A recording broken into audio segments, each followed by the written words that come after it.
and gentlemen, boys and girls, children of all ages. Wait a second. Children of all ages. Isn't this show rated explicit? Yeah, that doesn't sound right. We're going to be using a lot of adult no-no words. Ladies and gents, we're proud to present to you the Spinning Our Gears podcast.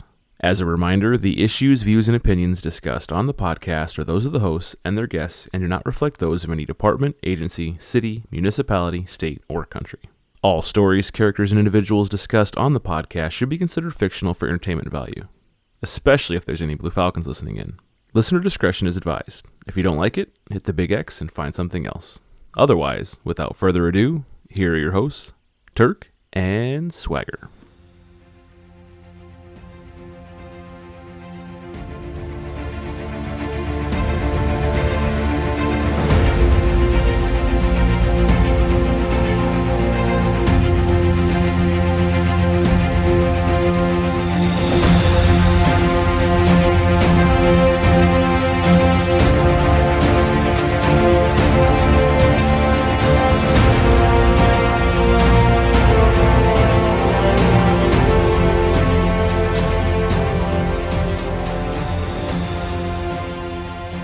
Welcome back, everyone, to another episode of Spinning Our Gears. Today's Tuesday, August 23rd. I'm Turk. If you ever go to his restaurant, make sure you avoid the BLT. It's very important you avoid BLT. And together, we're just a couple of guys spinning our gears. Swagger, what you doing, bud? What is that about? Oh, don't tell me you don't know where that's from. Oh, I was waiting for the whole swagger and it never got there. I was like on the edge of my seat, like, what just happened? Don't tell me you don't know what that's from. I don't. What's that from? Seriously. It's from Big Daddy. Oh, the movie Big Daddy? Yeah. Oh. With Adam Sandler. Yeah, that's a great movie. Yeah. I don't remember that in that movie for some reason. The delivery driver tells the kid not to order the BLT from his restaurant. Oh, yes. Dude, that movie's a classic. That is a funny movie. The Hooters girl and, you know, stay out of the frozen food section. Hooters. Yeah. Stay out of the frozen food section. Your boobs may harden. Oh, man. I think I watched that movie when I was 6 and was dying laughing at that point. No, I'm just kidding. I wipe my own ass. Well, what are you doing, man? Not much, man. What's new with you? I will tell you what's new with me is apparently I'm officially back to rookie stages because I've had, I don't know if it's like bad luck or just a bout of drunk people falling over on me. Uh-oh. It's been weird. Like, so a week ago I was backing up an officer and he had a drunk guy outside of a car. And the guy just randomly decided he was going to do the one-leg stand for us. And I was behind him. I wasn't ready. And he caved. Oh, yeah. Like, I put my hands out and tried to catch him, but I just wasn't close enough. And then a couple nights ago, I had a guy, I told him to step out of the car, and it looked like he got tased. Like, full body lockup. He didn't even take a step, and he biffed it in front of me. Down goes Frazier. You just hear me on the video going, oh, oh, oh. What just happened? And then I'm staring at the camera like, oh, shit, did that really just happen? Oh, man. That's crazy. That's been my life, though. Yeah, man. I guess you got to start to prepare for that again. I guess. We got football season right around the corner, especially down in the area you're at. You're going to have a lot of probably drunk people coming. You know how it goes. Right. So get prepared for that. I got to get myself away from boot status again because that's some rookie shit for sure. Yep. It happens, though, man. Happens to the best of us. I had an incident the other day where, tactically speaking, I definitely totally screwed the pooch. So I was like, ooh, that could have got dangerous. So had to brush up on that shit a little bit. Was it a pucker factor during the call or after the call? More after, actually. Like, I didn't realize it until I was actually leaving. I'm like, shit, dude. Like, back, the past 6 years, I would have never done that. And then I fucking did it. So that's just working in a small town and shit now, I guess. You just don't have the frequency of that possibility happening, but gotta stay alert, man. Don't let the guard down. I think what I notice is it's more like it's all the same job, but it's different ways of doing it in different areas. Yeah. And so there's kind of that catch-up game that you have to play, and like as soon as that ball starts to roll, that snowball starts to roll, you kind of not necessarily panic, but you just kind of resort back to rookie stages and forgetting everything you learned. Yeah. Well, and I'm not saying that like, working in a smaller town is inherently more dangerous than working in a large city, but in theory, if you work in a really small town where you're the only officer on the street and your closest backup's like 20 minutes away, you really have to fucking stay alert because, Yeah. I mean, you could fuck up and really be in a world of hurt with no help for quite a while. So, Well, I tell you, I reached out to a guy back at our old Department of Icarus because he was kind of that guy that got made fun of for like being Tactical Tommy, and like anytime anything went missing from the SRT room, someone was blaming him. But like I kind of came to that same realization of what you just said, like that small town. I feel like the responsibility is going to be on me if something hits the fan. So I reached out to him and I was like, "Hey, what's some of the gear you're running right now?" And he helped hook me up a little bit. He didn't give me anything, don't get me wrong, but he told me what he was running, and I was able to go out and kind of replicate it and duplicate it, and I feel much more prepared now if something happens.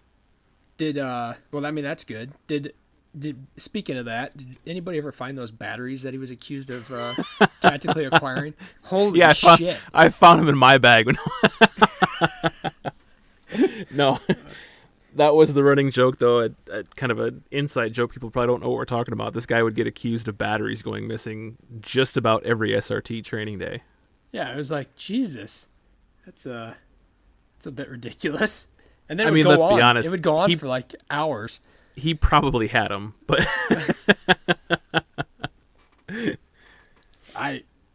I'm no comment. I don't know. Well, I tell you what, on the topic of kind of getting your head straight and everything, I wanted to bring up, we talked about last episode, the whole idea of being able to record individually, and I had some questions kind of pop up. We're not changing what we're doing. We're still going to be doing episodes together. This whole recording individually is more of an idea. If we have something pop in our head and we just want to do a rant about it for like 10, 15 minutes, we'll do that and release it so you guys can hear it. Again, we're still going to do episodes together. This episode or this podcast is not changing. We're just going to be kind of adding to it for you guys. Yeah, we're going to break down the in-between episodes a little bit. Obviously, we're both extremely busy, as you can probably tell with the kind of extended gap again in recordings. But yeah, this will be a good little filler.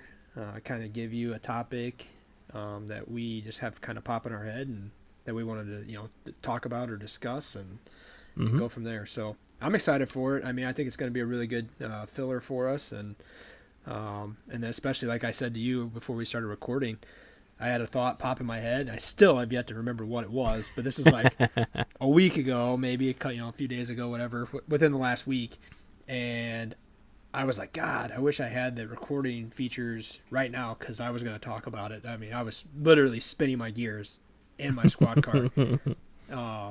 But yeah, so this would be a good time to kind of be able to do that and provide more content.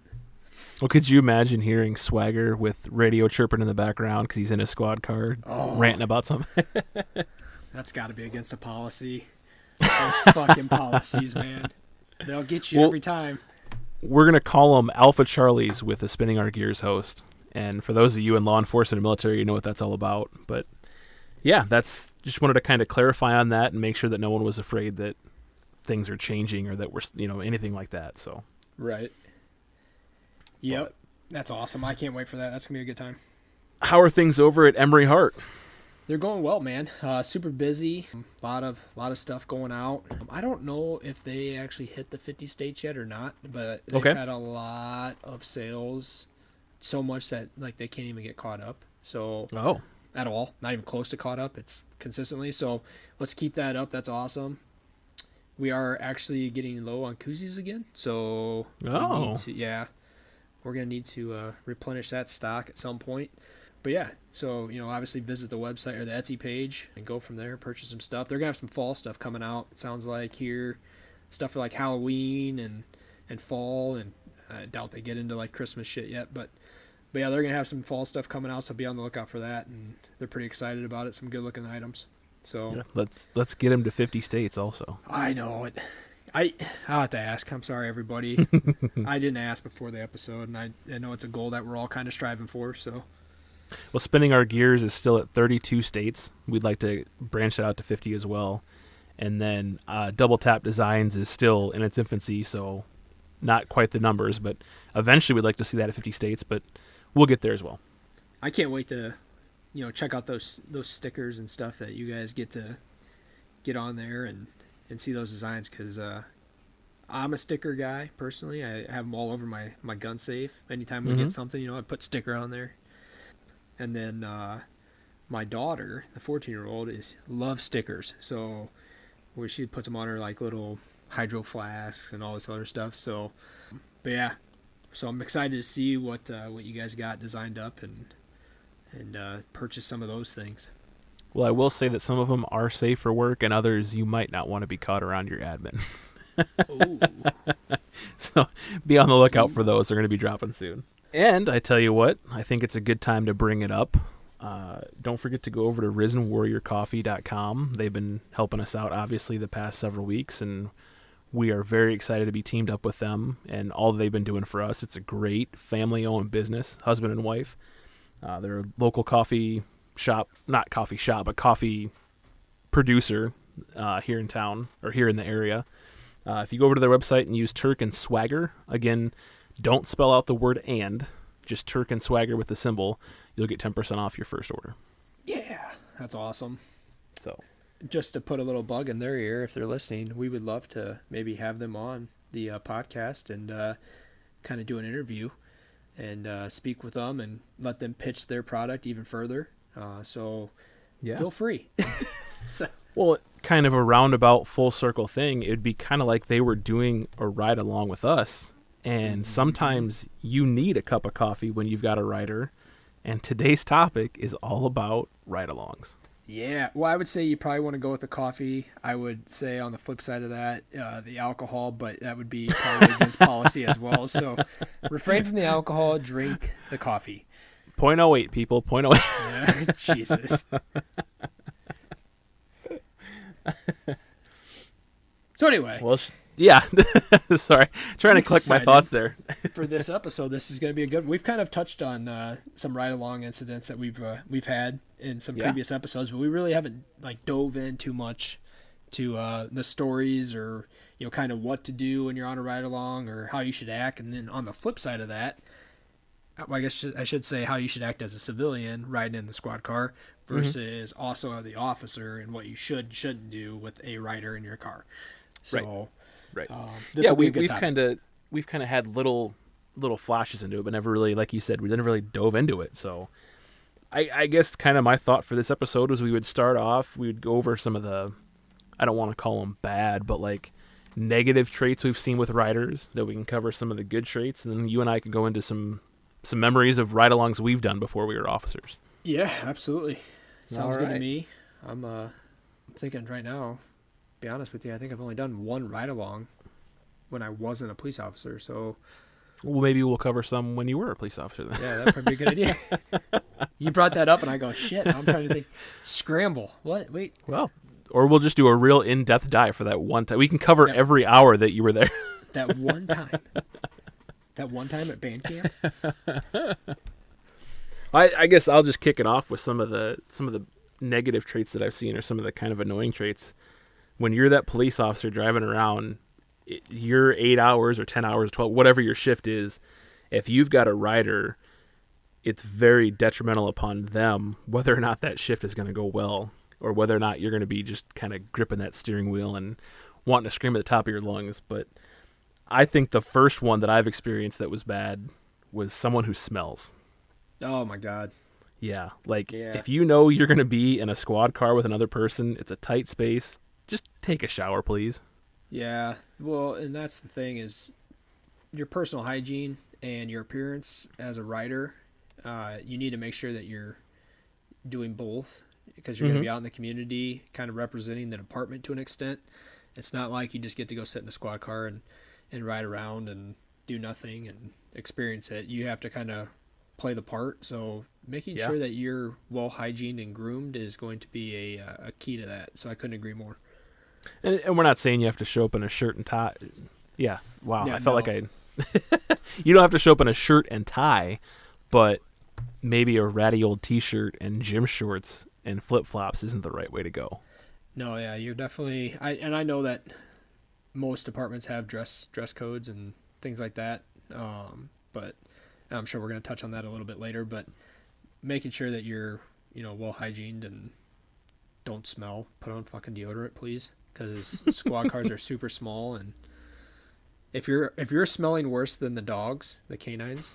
I got my retired canine sitting right here next to me, Sorry, and you got to rag on him like that. I didn't say your dog smelled. He did a little bit. Ironically, I just gave him a bath today because he smelled. Yeah. It's all part of the process. It's like we planned this out or something. I guess. Another one that I had was I can't stand it when I've got a person in my passenger seat that's like fresh out of high school or fresh out of college, and they act like they know more than I do. Like they think they know more than someone about the job than someone who's been doing it for a while. Right. They're the kind of in that same boat as somebody who knows their rights. They're like, okay, do you actually, like, are you going to sit in here for the next 8 hours and tell me how to do my job when I'm the one that's certified and the professional and you're not yet to this point? It gets annoying pretty quickly. So that's one of the things that I wrote down on the list, is to make sure that you're, as a writer, you're asking questions, but not to an extent that it becomes annoying, because we all know that there's those. And I'm not telling you not to ask questions. By all means, if you're thinking about getting into law enforcement, especially nowadays, make sure that you ask questions. Mm-hmm. So, well, it's kind of a fine line, because I've got two things written down. I've got one. I experienced an intern one time that just could not sit in silence for more than 5 minutes. So it was random, silly questions, and every time that they rode with you, it was the same questions over and over again. And it's like, dude, we got 10, 12 hours to kill. It's okay to be quiet for a little bit. Yeah, it's like, hey, bud, I hate to break it to you, but like a lot of this job is silence. And right. If that is the case, that means you're actually having a relatively good night. Right. If it's quiet, that's a positive. If you've got time to sit back and listen to the Spinning Our Gears podcast, it's a good night. Exactly, as you should be. Everybody should be. It is actually my recommendation for all riders is that you listen to this podcast, the whole thing, prior to getting on a ride along. Now, on the flip side of that, though, I did have a kid. I think he was in high school, and I'm assuming that it was his counselor or something set up this ride along, because he hopped in my car. First thing he did was like cross one leg over the other one. And like I give a whole spiel. This is what you can do. This is what you can't do. If you have any questions, feel free to ask him. And he goes, well, actually, I do. And he pulls out a single sheet of notebook paper and proceeds to ask me about 5 questions, and then like try to write down on his knee. He didn't even bring a clipboard or anything. He's trying to like write down my answers on a piece of paper. He rode with me for like 30 minutes, had his 5 questions answered. We go back to the police department to take a call. And he's like, okay, I think I'm done.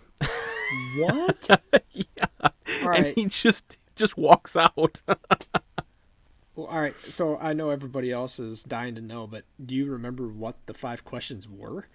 It was, I mean, like super generic stuff. Like, why do you want to become a police officer? What do you have to do to become a police officer? So like 5 very basic generic questions like that.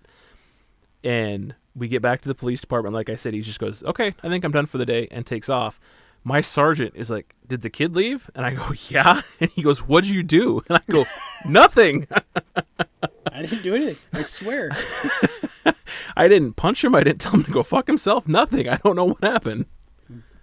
You know what? I'm going to call bullshit on that. I think you probably got in the car and you said, don't do it. And then he fucking left. They told me I had a rider, so I ate eggs. Yeah. Hey, bud. That's not my dog back there doing that. I got a bout of IBS. This is going to be a long 8 hours. Oh, no. If you have IBS, we love you. This but a patrol car is probably not a great place for you to be. No, it's not. I can promise you that.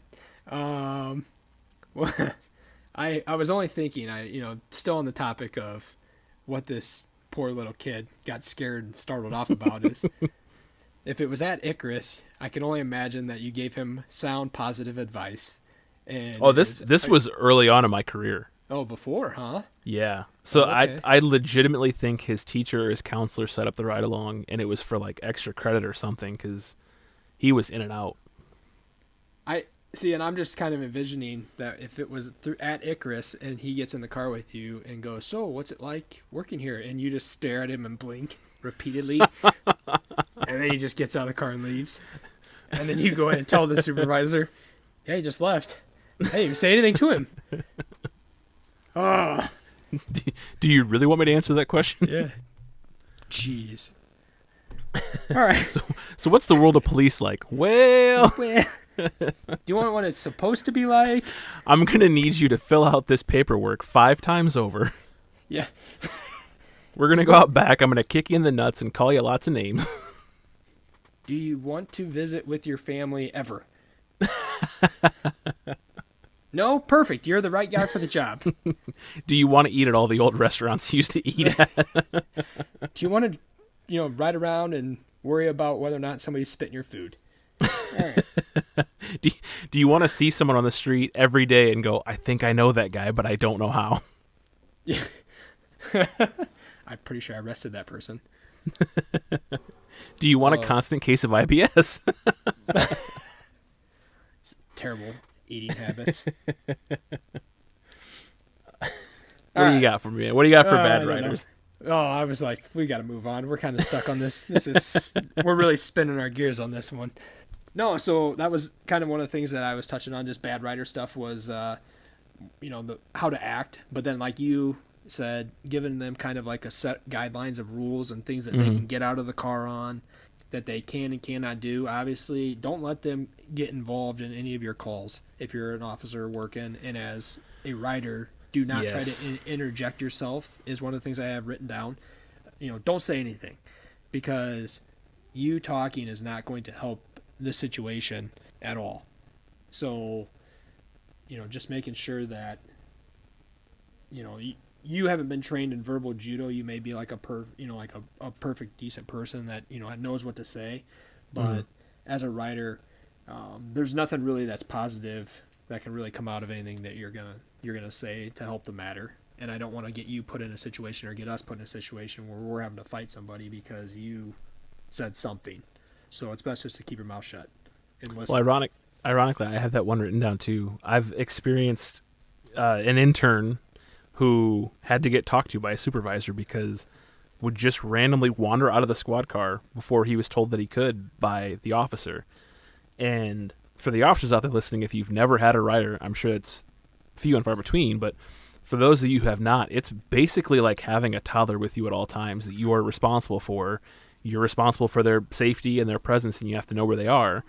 Don't let them go get lost, because I've seen that too. Yeah.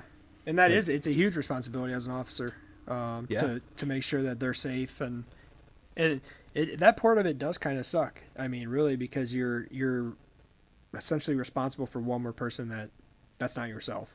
Mm-hmm. And that's a lot. I mean, I don't know if anybody's ever tried to care for anybody. Well, obviously we have in law enforcement, try to care for anybody else, but I mean, that you're trying to protect 2 people, that becomes a lot harder than a lot of people think it is. Yeah. So especially when they're not armed and they have no way to defend themselves, you're really having to defend 2 people instead of 1, is what I'm trying to say. Well, like the one instance that I know of it was like a structure fire, and the intern just wandered off.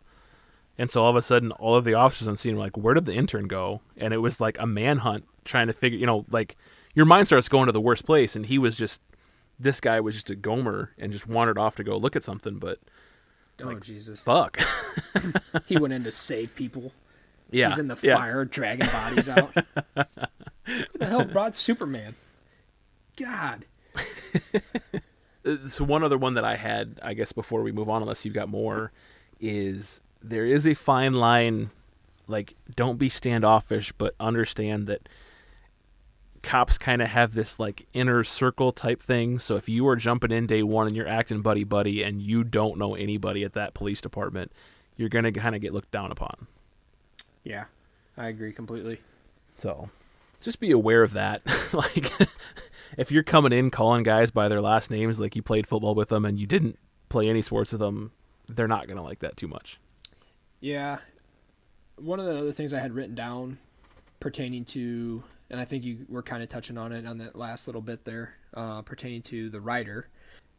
You're going to hear things out of cops' mouths, and it's not unprofessional. It's just the way that cops are. It's really not just how cops are. It's pretty much any first responder, military veteran. You know, there's certain groups of people in those professions that will, for lack of better words, will shoot the shit and will be talking shit to each other, or be, every other word out of their mouth is like we do when I talk on the podcast is like the F word or whatever. That's just kind of how it is. Like, don't take offense to that. It's part of just kind of I don't know, I guess it's just part of kind of the job of being in the profession. And you could say it's wrong. Saltiness. Yeah, the saltiness, exactly. And it's going to grow on you the farther, when we say saltiness, if as a writer you see a veteran, right, like been there for a long time, they're going to be a lot more salty than like a rookie, that sees the sunshine and rainbows of the world still and hasn't seen repetitive, issues and loss and things like that. It just comes from the life experience, essentially, of the profession. So, don't be like all gloomy and down after you hear, most of the shit talking occurs in roll call, does it not? I mean, yeah. So I think that there are some that are obviously a little more professional and better about using kid gloves when they've got a rider. Yep. As compared to others who, when you're taking your lunch break and they're talking about how they're divorcing their third wife, and like maybe that should be the first thing you ask the cop if you're riding with them is how many divorces have you had, and then you can kind of gauge whether or not they're happy with their lives and like how that ride along is going to go. You said that, and I envisioned the rider sitting there like this meek little high school, college age kid, and he asks this veteran that he's riding with, "So how many divorces do you have?" And he goes, "Oh, 3, but I'm working on number 4." And he raises his hand, and he's like, "Can I get a new rider?" Like, "Oh, yeah. Sure." So speaking of the whole divorces and state of minds, we kind of have... What's that? I think I know where you're going with this. Please, do you? Please do it. Yeah, please do it. Well, so I was just going to say, I guess we need to do a better job of maybe vetting the people that we allow to ride. I know of a time that a department allowed a female to ride, and she was told to stay in the car, and while she stayed in the car, she programmed her number into the officer's phone, and he had no clue. What? Like, yeah. Oh, it was a big deal. I did not know that. This was before you were even a police officer, I think. It was that far back. This officer went immediately to his captain. He's like, "I've got this chick texting me now. I don't know how this happened." And it was like a full-blown like IA, and she was warned for like harassment and like you will never ride with us again, obviously. Ooh, but what a psycho. All right, so that's another rule for riders: don't do that. Like, I guess for me, what I learned from there was just being conscious of you have someone you don't know in your car. When you leave that car to go to a call and they're still there, be conscious of what you're leaving there and what information they have access to. So it's like, I lock out my computer screen, I take my phone with me, I don't leave any sort of like, obviously not like firearms and stuff, but I don't leave any sort of weapon there. When I had my dog, I made sure that kennel was locked and sealed up tight. Like, little stuff like that. Be cognizant of the fact that you don't know who you have riding with you, so be careful. Yeah, I didn't even think about that you brought up the canine. By all means, do not fuck with the canines when you're sitting in a squad car. Like, they're not your friend. Like, no. I mean, like, they're nice dogs, don't get me wrong, to a point, then, they'll be good and whatever, but if you're a rider and you're in a canine, as much fun as that ride-along will be, because that would be, like, the culmination of the profession, right? Don't fuck with the dog. Yeah. Like, that could seriously get your ass in a lot of trouble. I used to hate getting riders and hearing, "Oh, I love dogs," and just like, Yeah, no. okay, here we go. Like, Could I pet your dog? Oh, well, you could, but, let's not. you might come back with less digits than you had. Yeah, let's not do that. Well, so now I'm man. curious because I don't think was that the story that you just said No. you didn't hear about that story. What were you thinking of? Well, I was elaborating on the third marriage going into the fourth one, and then I was just kind of, hey, have you met my girlfriend yet? Oh, Yeah. People get a kick out of that. That'll be fucking funny. yeah, yeah. So I can any- hear a lot of the people right now when they're listening to that, and I know we're talking about laughing their ass off. I can hear them from here. Can you hear me popping smoke right now? Did you just pop smoke? I did. We're popping smoke on that one, buddy. All right, on to the next one. Do you have anything more for the, I guess, negative sides of writers or bad things writers do? No, I don't think so. Okay. Yeah, I think that's all I wrote down. But I, as we kept talking about it, more stuff started popping in my head, and I didn't even think about a canine. So, which is ironic because you have had a canine. So that makes sense. But yeah, anyway, no, I don't have anything further on the writer side of things. So Okay, buddy, let's move on to good writers. all right. So, kind of, one of the things that I talked about earlier in the episode was asking questions.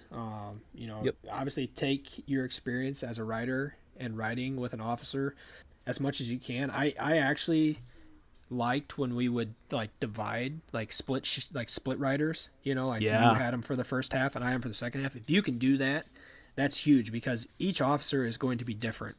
Mm-hmm. They're going to do things differently. They're going to show you different ways of handling certain things. So, but one of the things I wanted to touch on about being a good writer was that you absolutely go to ask the questions and learn about the profession and not just sit in the squad car and kind of observe entirely. Use that time to ask these officers that you're riding with, questions about their experience level. Don't ask them like the stupid questions, like, oh, have you ever shot anybody? Like that's a dumb fucking question to ask somebody. Yeah. So don't, I guess I should have thrown that in the bad things to do as well, but just kind of an example. One of the things that always kind of pissed me off when I had a writer and they would ask a question along those lines or something. Mm-hmm. But yeah, so make sure you're doing that, but use that time to like learn. Well, yeah, I got to be honest. I didn't even think about that. The splitting up. One, I guess, especially if it's not like an intern that you're going to have at your department multiple times. If it's like their one-time writing, it is a good idea to split up officers because, yeah, they're going to get to see different experiences and different mindsets and different knowledge. But then also, I mean, we can all admit as cops, 8, 10, 12 hours of the writer can be kind of taxing. So to split that up for the cop also is a huge bonus and a huge help. Absolutely. Yeah. So I actually really enjoyed that part of when we did something similar to that.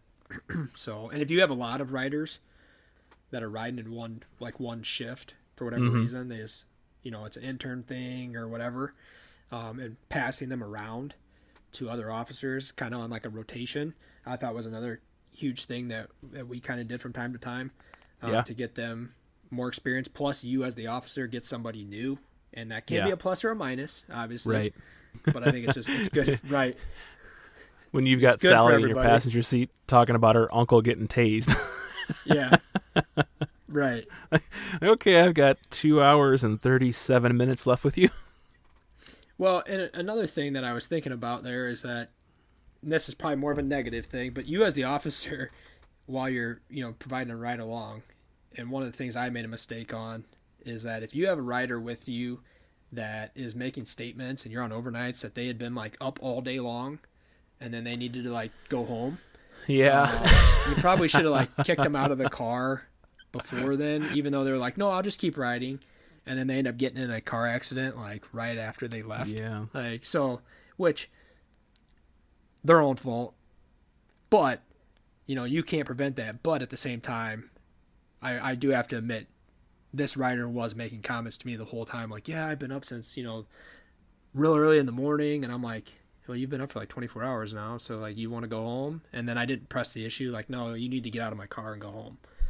But yeah, it does kind of go back to that whole, like, you've got a toddler basically that you're watching over. But I've noticed that a lot, especially with interns, is like they go to school, they go to work, then they come ride.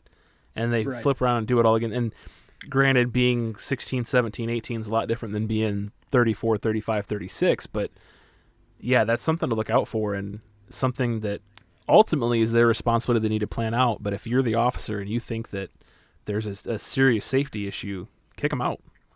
Yeah, absolutely. I've had some good sergeants that have, like, they've stepped up and they're like, hey, staffing wise, we are not where we need to be at. You guys cannot ride tonight. Go home. And literally turn them away at the door, which is phenomenal. It's something you don't see every day. Right. And that it makes complete sense. It's a big safety issue all around for everybody. Yeah. So I guess maybe we should, do the caveat here that I think a lot of the good riders are just the opposite of bad riders. So there might be a lot more negatives that we're talking about. And if you want to know what a good rider is, just do the opposite of that. it's just shun the whole one side of it. Just don't do this, do this.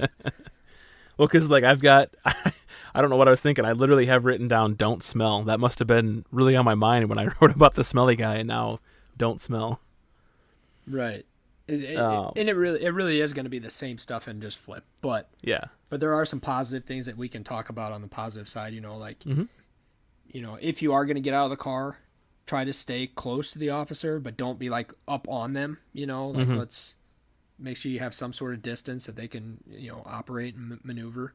If the officer tells you to go somewhere, that means go somewhere like now, not like when you feel like you want to.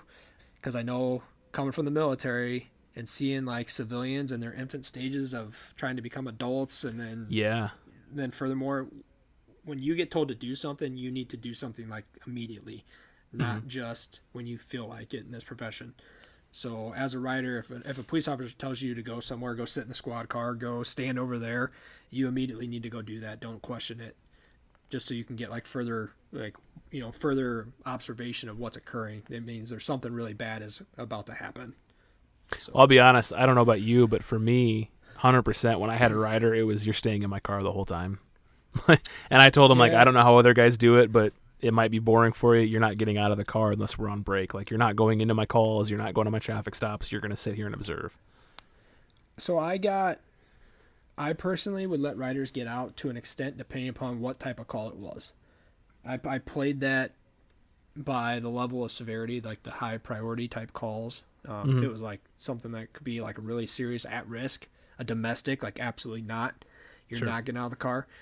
If I ran a traffic stop on somebody, I would probably keep them in the car just because until I knew what I was going to do. And then I say, you can walk up there with me. I'm going to either write them a ticket or, give them a warning. You can walk up there with me. I'm just going to cut them loose or whatever. I wouldn't do that until after I checked to see if, like they were wanted or so forth, or they kind of felt the vibe.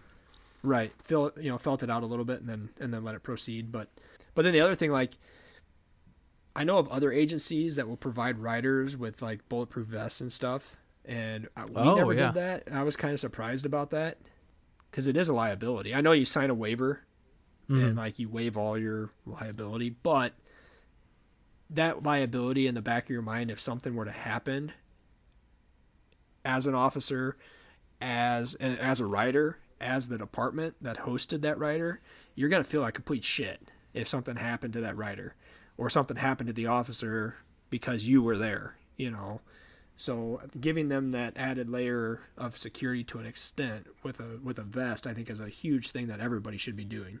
You should be providing your riders with at least some level of protection. I have a feeling, though, the reason that it breaks down like that a lot is a lot of departments, because those vests are so expensive. I'm sure they probably don't have any current vests, and they don't want to outfit a rider with a expired vest, because should something happen, they might feel like they're on the hook for a lawsuit. You know what I mean? Like, here's an expired vest, and you got shot, and it went through. You know what I mean? Like, I think that could be a big issue. But yep, I will say one of the best riders I've ever had. He was an intern, and it was like day one. Everyone was like, "Yep, he's gonna be a cop somewhere. Hopefully here." It didn't turn out that way, luckily for him. But everyone was like, he's cop material. He's good stuff. We know he's gonna make it. And riding with him was actually like a fun night. You know what I mean? Like he clicked with the department and the people that he rode with, and there may or may not have been a night where we were running short on time and took a guy to jail, and I was like, look, you are going to type everything that I say. Oh, yeah. And may or may not have used him as a dictator. It was pretty awesome. Just, you know how to type? Yep. Perfect. Start typing. That's great. So yeah, we talked about that. We talked about not smelling and asking the questions. I think really the last one is treat it kind of like a job interview and be respectful. And like, it's a little more laid back than an interview, but if you treat it like one, I think you'll do just fine. Yeah, absolutely. It's it really is a good way to get your name out there if you're interested in getting into that agency, or even just experiencing kind of like I think I talked about in the last episode, like, you know, riding with like all different levels of law enforcement that you can, just to see kind of where you fit in at. But yeah, it isn't really a job interview, obviously, or I guess it could kind of be to an extent, because I think I know some departments are doing where you have to ride before you get hired type thing, which I think is a great idea. I think you really should probably do that. But yeah, it's one of those things that you could kind of treat it like a job interview, more just on the basis of being professional, you know, and kind of first impressions matter. Well, and I know there's a lot of departments out there too that kind of play, I don't want to call them fuck games, but they want to see who of their applicants will ride without telling them to ride. And like that goes a long way in their like application interview process. So be mindful of that as well. If you got somewhere where you really want to work at, it's a good idea to go ride. And it's a good idea to ride anyway to see what the atmosphere is like and know what you're getting yourself into. Right. Yep. So, well, buddy, do you want to get into some of our experiences? Yeah. So as a rider, you can get like people that are like we talked about already, that are, you know, high school age kids. And I know that a lot of departments have like policies on how young you can be without, well, I know anything under 18, you got to have a parental signature, things like that. But you can do that. You could be an intern, you know, going to college or whatever and getting some college credit being an intern. Or as a newly hired officer, you're really just a rider when you get put in a squad car, kind of embracing and learning the way and the geography of your area. But one of the things I wanted to touch on is, as like a new officer, if you're going to ride, if you're going to be riding with, you know, your soon to be coworkers and you haven't gone through like field training, you've never been in law enforcement before, and you're, you know, brand spanking new boot, make sure that you are taking in as much as you can, and don't take offense to the fact that even though this officer is not a field training officer, they have experience. They may ask you questions geography wise, like, you know, hey, which direction are we going? And don't take offense to that you're getting kind of quizzed while you're sitting there. They're just trying to help you develop as an officer, to really help you succeed when you do get with a field training officer, because they know exactly what the steps are to pass. So, but that's one of the things I want to talk about there. Do you have any, like, I want to touch on one story that I think we talked about already in the previous episode about hitting the eject button and stuff like that with... I don't even know if I'm going to bring that up again. I'm going to let you go because I think I've already hit that. I think we've hit that a couple different times, the same person. But that is like who is a police officer, by the way. Horrible rider. Like, probably the worst rider I had, and that's saying something because I've had some bad riders. Well, it took me a minute to figure out who you were talking about. And I don't know why it took me so long, if it was just that long ago. But yeah, he was like imagine someone... just a sleazeball trying to pick up on a chick. That's what this dude was like to every officer that he rode with. And he knew everything, and he experienced everything in his short 19 years of life, and told everyone how high and how far he was going to go with the department. And it was bad. Yeah, like, I mean, if you're going to go out and like shit talk the fucking SRT team, yeah, because you are, no offense to anybody that was ever a weekend warrior, but if you're going to do that, don't do that. Like, if that thought pops in your head that that's going to happen, like, no. Like, you have to think about this. Other than deploying, and I'm probably gonna get some hot water here. Other than deploying, if you're in the National Guard and you're gonna go shit talk a SWAT team probably has more training or at least the same amount of training that you get. And that, being completely honest, if you're not, and I'm not knocking anybody who doesn't go active duty, I'm not at all. There's a place for everybody, but I'm just saying, if that's what you're going to do, you have to understand that a SWAT team, especially a big city SWAT team, a bigger city SWAT team, is 100% getting as much training or more than you do in a month. So keep that in mind. And we're not comparing our experience or any SWAT team to the military, but this guy, yeah. How do I put it? This guy was like, he was a quartermaster, wasn't he? I don't know. He had zero combat experience, but because he was trained medically in the military, he thought he was hot shit. And I think Swagger, I could tell Swagger wanted to hit that eject seat like he talked about, and that was like an hour into the ride. So I wasn't at this training, by the way, that I'm telling you the story about. Where I was not at one of those days that we couldn't go because of staffing issues. Yeah. So I wasn't there, but I tell you what, it's Papa probably Turk for the best that I wasn't. Yeah, it's probably for the best that I wasn't there. So, yeah, kind of like, well, this legitimately happened because we were doing force on force, but like, you see those guys in paintball and airsoft where they're on video getting hit and they won't call their hit. They're wiping. Yeah, that's exactly what this guy was doing. So that sleaze bag. Well, no, I guess so. I wanted to talk about like ride-alongs that we've done, and I was going to kick off my first ever one, which is just memorable to me because I was a junior in high school, and it was set up through a program that I was doing called Youth Leadership, and I got to ride with a neighboring agency. It was a bigger agency, and it was literally like a Wednesday night after school. I went over and I rode for 8 or 10 hours, and it wasn't even that busy of a night. We didn't handle that many calls, but just the calls that we did complete and that atmosphere of being in the squad car, I knew walking away, like, this is what I'm going to do. I'm going to be a cop. And obviously meant a lot to me. It changed the whole course of my life, but yeah, it was a good time. It was a real good time. Yeah, so for me, the only reason I went on one ride along prior to getting hired, which I should have gone on a ride along at Icarus, but I didn't. And if I did, I probably would have learned some things.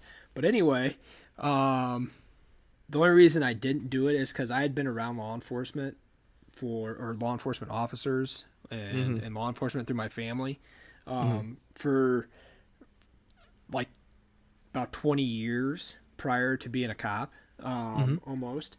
So I kind of knew what to expect. I knew that was something that I wanted to do. I mean, shit, my stepdad said prior to me even going in the Marine Corps, well, no, you're going to be a cop.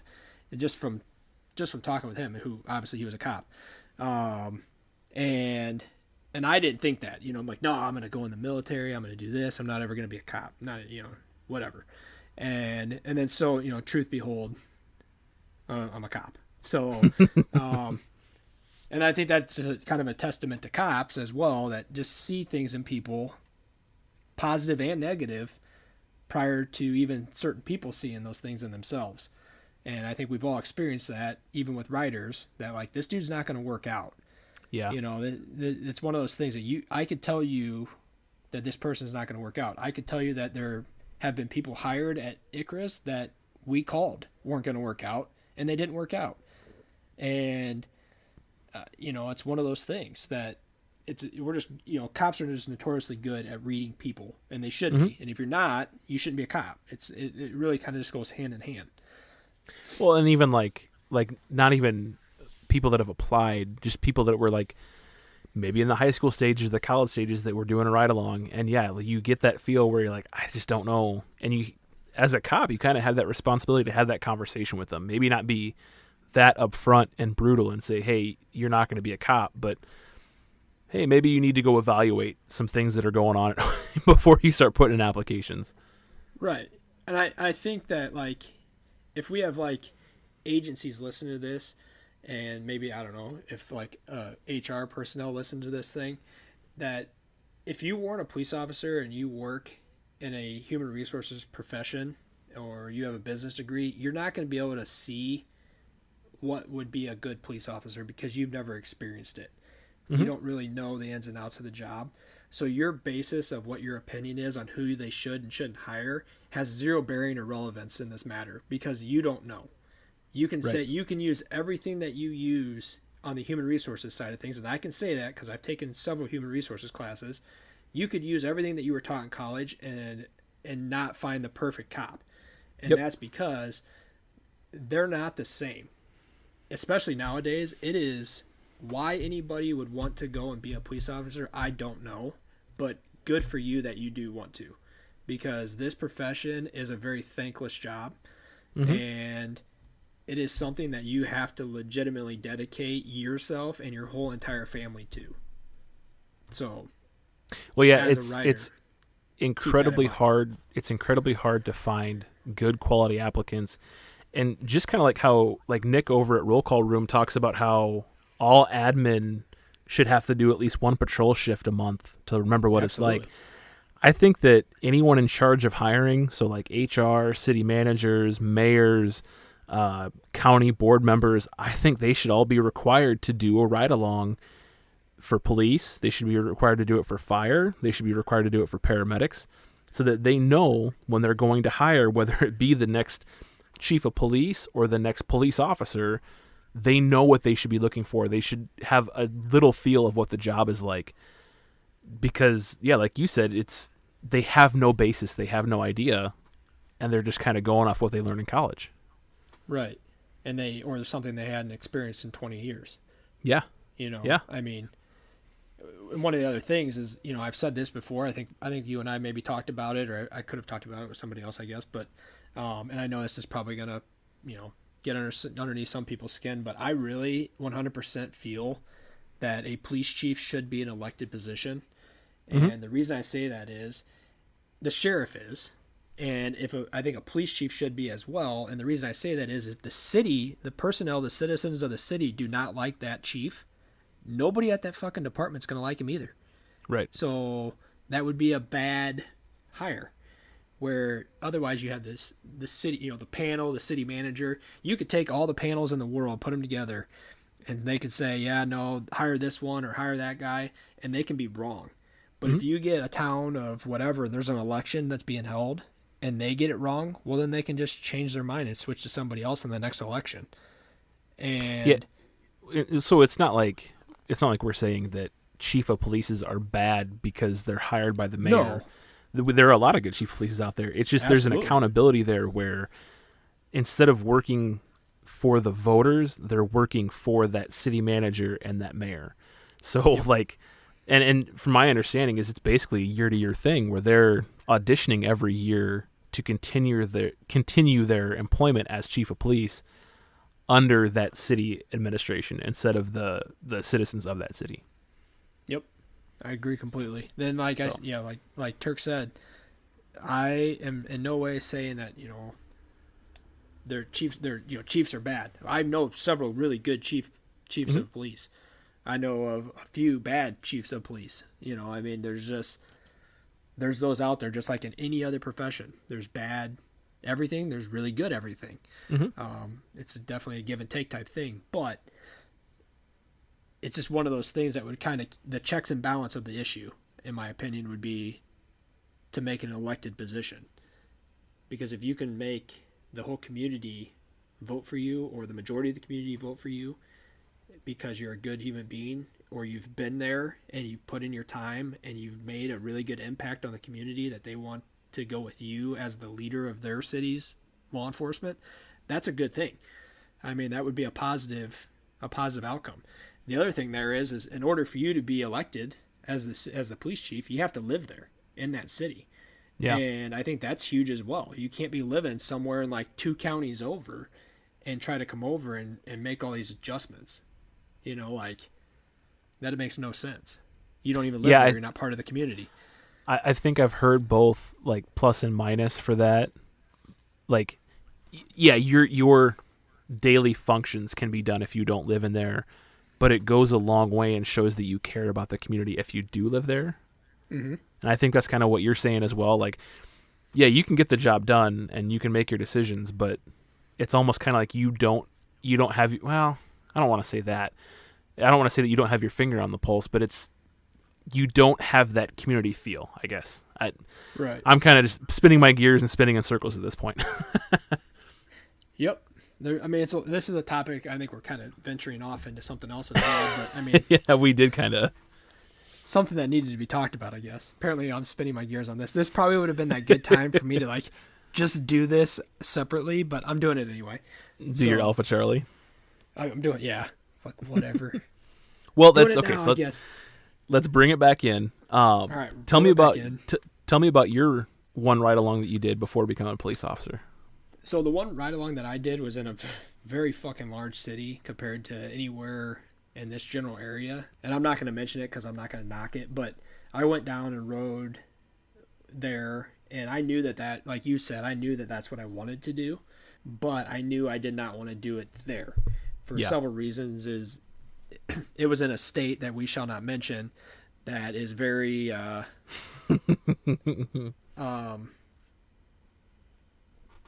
never mind. It's politically opposite of what. So I tried to. I was like, I'm going to avoid that state because that state's going right down the shithole, and it did. After 2020, it proceeded to just go right down the shithole. So very, very, very pleased that I ended up turning that job down for obvious reasons, but that is the thing. I did a ride along there. We saw and got into quite a bit of shit because it was a bigger city, and I was like, this is nuts. This is crazy. This is awesome. But at the same time, I just knew it wasn't going to be a right fit for me. So when I say, go and ride along at places and get that feel, I knew right then and there that was somewhere I did not want to be, which was good. You could go and get that same experience knowing damn well that that's not where you should be, or it's not a good fit for you or your family or whatever, because it's a big commitment to make. But at least you got to see the job, which is, you got to see it hands-on. I saw the job, man. It's kind of ironic that you've only done one. I think I've done, 10, 15, maybe. Oh, my God. Nice. Both before and after becoming a cop. Ironically, there's a person working at your department that I rode along with when they worked at another department, like halfway across the state. Yeah, dude. So like very small world there. Yeah, that's nuts. Well, she brings up some stories about your guys' ride along experience, maybe with like some roadkill or something from time to time. Yeah. So. Unluckiest ride along for animals that I've ever been a part of. I think 3 animals were killed that day, and not intentionally. Oh my! It was ridiculous. Oh man. Yeah, I did a lot before becoming a police officer. I did a lot after, either riding with friends, or like if I applied somewhere, I rode there to see what it was like. The first position that I held, being a deputy sheriff in a certain county where I was in the jail, they had training every month, and they were actually pretty good about getting you out, once every 3 months to do a ride along for that training. So you were actually getting paid to go ride with another deputy, and they consider that kind of not necessarily FTO, but in the field training. And those were some of the best ride-alongs I've had, just going mock Jesus through the county in the middle of the night and having no idea where I was at, like having no idea what I was getting into, but just being that backup and learning and seeing what the real world was like of law enforcement compared to the academy world. That was a lot of fun. Absolutely. But yep. Yeah, we've gone a long journey, man. We brought it around full circle. We went off on a tangent. We brought it back. I think it was a good episode. Swagger maybe went off on a little tangent, everybody. Sorry. That's what happens when you get him tired and drunk at the same time. No, I've only had one beer. Come on, man. I'm not a heavy drinker. One 12% beer. No, it's not that high. Just messing around. It is good though. It's delicious. I will let you know that. It went down nice and cold. So we had our systems crash and got brought back. Like, it's been one hell of an episode. Reincarnated, baby. Yes. Risen from the ashes again. Oh my god. Like a phoenix. Sorry. Like a peacock. You gotta let us fly. Gotta let us fucking fly. No, I really hope everybody enjoyed this episode. I know we're probably trying to wrap it up a little bit. I have nothing else unless you do. No. I guess, right. Nothing ride-along wise. I was going to remind everyone that we do have our social medias out there. You can go to any one of those, subscribe to any one of those. We've got our website, www.spinningourgears.com. We've got the Etsy accounts, both Emery Hart and Double Tap Designs. We're partnered up with Risen Warrior. Please go visit them. 10% off with Turk and Swagger. We're now also partnered up with Dubby. I feel like this is going on forever and ever. Same 10% off. You got to mention it. You got to mention it. Keep going. Same 10% off with our code. If you guys have any show ideas, you can hit us up on socials or our website. Anything you want to hear about, you let us know. We'll definitely make it a point to get that done. I did want to make a little note. Our episode, You're Not Alone, which is our mental health episode, the first one we've done that we want to do many more, but seems to be the lowest one when it comes to listens, and I think it's probably one of our more important ones. So if you have not listened to that, go back, listen to that. If there's anyone you think needs to listen to it, let them know. This is not a money-grabbing thing. This is just, I feel like we had a really good episode, a really important message, and we want to get that out as much as possible. Yeah, that is, I would agree, one of the top probably 5 most important episodes that you should listen to. Yeah. If you are, I guess something that I want to touch on that regard, if you're struggling with anything that has occurred to you in your profession within, your career, and, you're struggling with it, you need help, go get it. Or if you need to reach out to us, like always, reach out to us on our socials, hit us up, talk to us. We'll shoot the shit with you for a while. But yeah, if you need any assistance, definitely by all means, get it taken care of. It's not frowned upon. It's something that you owe to yourself and your family to do, and there's nothing wrong with it. It's a stigma that needs to be broken. So, and to that, we talked about our boy at the beginning of last episode. We'll talk about him now at the end of this episode. He's doing really, really well. He heard some good news. Raylan Givens did it. And we just want to continue to say, man, we're proud of you and we're there for you. Keep staying strong. And obviously, that you can hit us up whenever you need to. Absolutely. Always just a phone call away. Well, on that note, I think it's the perfect time to say stay safe and we'll get through this together. Take care, everybody. Have a good one.